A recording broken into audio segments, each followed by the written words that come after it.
years nung tumayo po ako sa stage na to para magbigay ng speech para sa mga batchmates ko. Naaalala ko pa po ang lahat na parang kahapon lang. Nakikita ko pa rin po yung court na to, parang ganito pa rin po ang height ko, at parang hindi po tumatanda si Teacher Sheila. Parang bata pa rin po.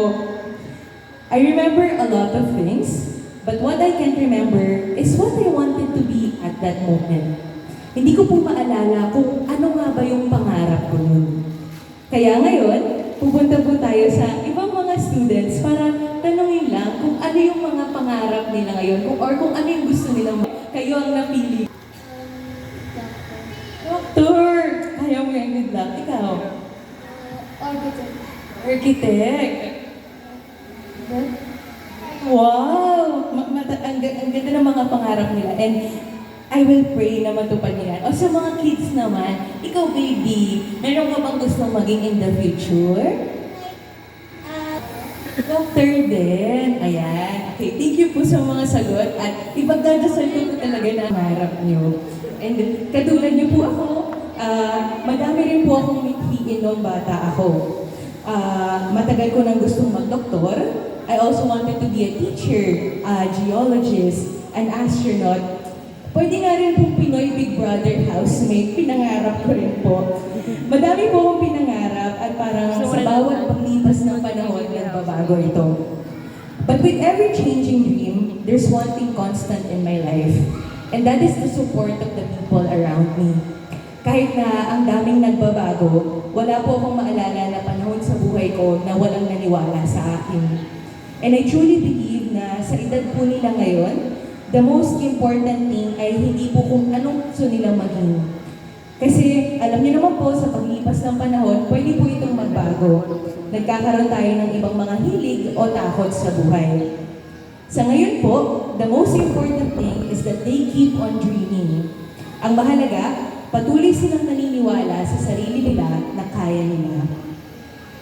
At maaari pong nalimutan ko na kung ano bang gusto kong maging noon nung bata pa ako, but I will never forget the support and love that I received from the people surrounding me. For the parents, congratulations as well. Alam ko po na madaming panahon sa buhay nyo na hindi nyo na rin po alam ang gagawin. Parang kasi pag tumatanda na tayo, nalilimutan po ng mga tao sa buhay na unang buhay din natin ito. Normal na magkamali, normal na hindi mo alam ang gagawin. Normal na maiyak ka rin sa first day of class ng mga anak mo o sa graduation ng anak nyo. Pero ngayon, nandito kayo at ang anak nyo, ito ay isang patunay na nakaya nyo. Alam ko pong madami kayong nilagpasan na problema at ang iba pa doon ay hindi nyo masabi sa iba. Kaya bigyan po natin ng masigabong palakpakan ng mga magulang na nandito ngayon.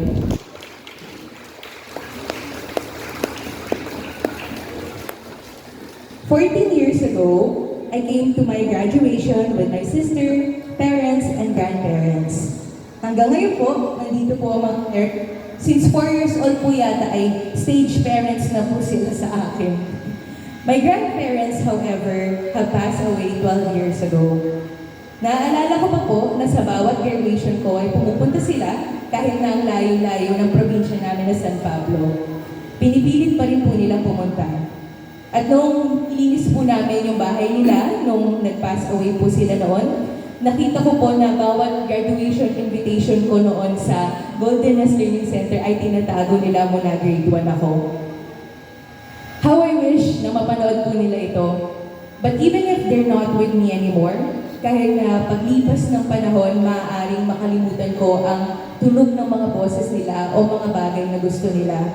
What I will never forget is the love that they showed me over those years. Kahit wala na sila lolo o lola, nandito pa rin ang pagmamahal nila na pinibigay nila sa akin. Even if they pass away, the love that they gave me continues to grow because I truly believe na yung pagmamahal na binibigay ko sa bawat pangarap ko ay galing pa rin sa kanila hanggang ngayon.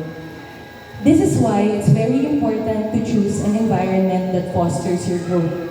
An environment that showers you with love. The most important thing is that the environment should remain constant.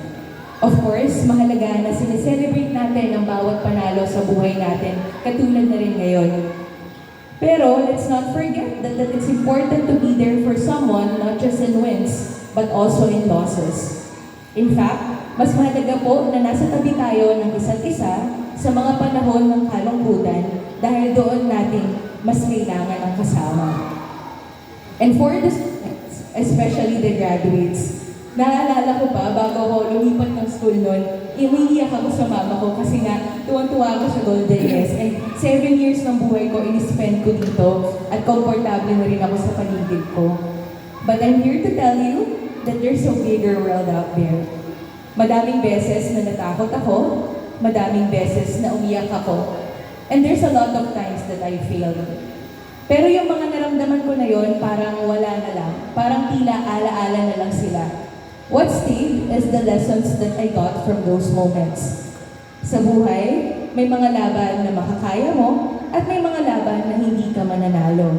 May mga pagkakataon na hindi ko kinaya, pero dahil sa mga yon, natuto ako para kayanin yung iba pang pagsubok na dumating. Bago ko tapusin ang speech na to, gusto kong titigan yung kids, yung mga katabi nyo. Titigan nyo na ngayon, ang swerte nyo pa kung crush nyo yan. So, alam ko na isang taon din na sama-sama kayong nag-aral, nagkulitan sa eskwelahan, and dadating din ang nakakalungkot isipin, pero dadating din ang panahon na hindi nyo na makakausap ang isa't isa. Pero kahit na ganon, I hope that you will serve as a reminder for each other. Meron akong batchmate abroad, meron akong batchmate ngayon na may coffee shop, meron din akong batchmate na katulad ko na nagdo-doktora. And I have a batchmate na meron na rin pamilya. Every time na nakikita ko sila, pag nag-scroll ako ng social media o sa Facebook, ang naaalala ko is we were once kids with big dreams. Isa lang akong bata noon na katulad nyo, na pinapangarap kung ano na ako ngayon. May mga pangarap akong natupad, may mga pangarap akong hindi na makakamit. At higit sa lahat, katulad nyo, may mga pangarap akong tutuparin pa lang. Ang hiling ko ay sana sa mga pangarap nyo, huwag niyong kalimutan na tumulong sa iba para sila rin ay magkaroon ng pagkakataon na mangarap din. Once again, thank you and congratulations.